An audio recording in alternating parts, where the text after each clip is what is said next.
جمعية الدعوة والإرشاد وتوعية الجاليات بمحافظة بدر. বিসমিল্লাহ আলহামদুলিল্লাহ সালাতু ওয়াসসালামু আলা রাসূলিল্লাহ ওয়া বা'দ। সুপ্রিয় দর্শক ও শ্রোতা বন্ধুগণ, আমরা মুসলিম হয়ে একটি আদর্শর অনুকরণ করি যেটি অতি জঘন্য। সেই আদর্শটি হলো পূর্বেকার জাহেলিয়াতের যুগের মুশরিকদের আদর্শ।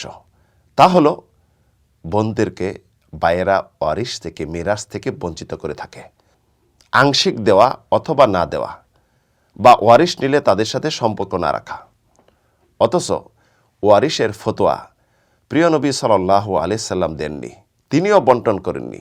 সত্য আকাশের উপর থেকে এটি মহান রব্বুল আলামিন এটি ফায়সালা দিয়ে দিয়েছেন এবং বন্টন করে দিয়েছেন। সূরাতুন নিসার 11 নম্বর আয়াতে মহান রব্বুল আলামিন ইরশাদ করেন, ইউসিকুমুল্লাহু ফি আওলাদিকুম লিযাকারি মিসলু হাদ্দিল উনসায়াইন।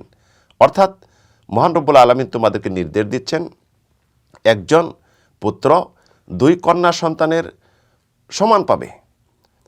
এখানে ফয়সালা দিয়ে দিছেন যে পুত্র সন্তান দুই কন্যা সন্তানের সমান পাবে, ডবল পাবে। মহান রব্বুল আলামিন এই সূরা নিসার শেষ আয়াত অর্থাৎ 176 নম্বর আয়াতে তিনি নিজেই ফতোয়া দিয়েছেন, ইরশাদ করেছেন, ইস্তাফতুনাক, হে রাসূল, আপনার কাছে লোকেরা ফতোয়া জিজ্ঞাসা করে, মাসআলা জিজ্ঞাসা করে। কুলিল্লাহু ইফতিকুম ফিল কালালা, আপনি বলুন যে মহান রব্বুল আলামিন ফতোয়া দিচ্ছেন, মাসলা দিচ্ছেন যারা নিঃসন্তান পিতামাতাহীন অবস্থায় মৃত্যুবরণ করে তাদের ব্যাপারে, তাদের ওয়ারিশ কিভাবে হবে।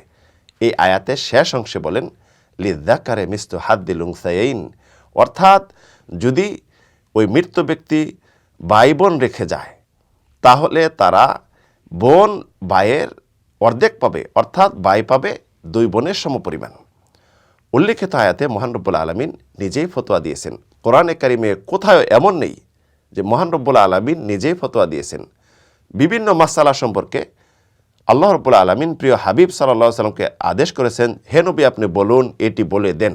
কিন্তু মিরাসের ব্যাপারে, ওয়ারিশের ব্যাপারে স্বয়ং মহান রব্বুল আলামিন নিজেই সত্য আকাশের উপর থেকে ঘোষণা দিয়ে দিয়েছেন, বন্টন করে দিয়েছেন। আক্ষেপের বিষয় এই ওয়ারিশ নিয়ে টালবাহানা, বোনদেরকে বঞ্চিত করে থাকে ভাইয়েরা। এমনকি বোনরা যদি ওয়ারিশ নিয়ে নেয় তাদের সাথে সম্পর্ক ছিন্ন করে থাকে, তাদের বাসা বাড়িতে বেড়াইতে আসতে বোনেরা ইতস্তত করে। এটি কি মুসলিমদের রীতি হতে পারে?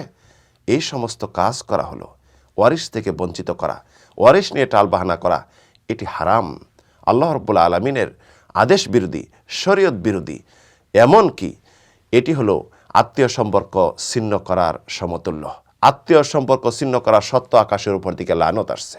বয়সের কমতি এবং রিজিকের বরকতহীনতা, তারা দুনিয়াতে অপদস্থ লাঞ্ছিত, আখেরাতেও অপদস্থ লাঞ্ছিত হবে যারা এই সমস্ত কাজ করে থাকে। তাহলে আসুন আমরা আমাদের বোনদেরকে যথাসাধ্য আল্লাহ রাব্বুল আলামিন যেভাবে বন্টন পদ্ধতি শিখিয়ে দিয়েছেন ওই পদ্ধতি অনুযায়ী তাদের হক অধিকার আমরা দিয়ে দেই এবং তাদের সাথে আত্মীয় সম্পর্ক রাখি, সুসম্পর্ক রাখি। আল্লাহ রাব্বুল আলামিন আমাদের এই কাজটি করার তৌফিক দিন। আমিন, আল্লাহুম্মা আমিন।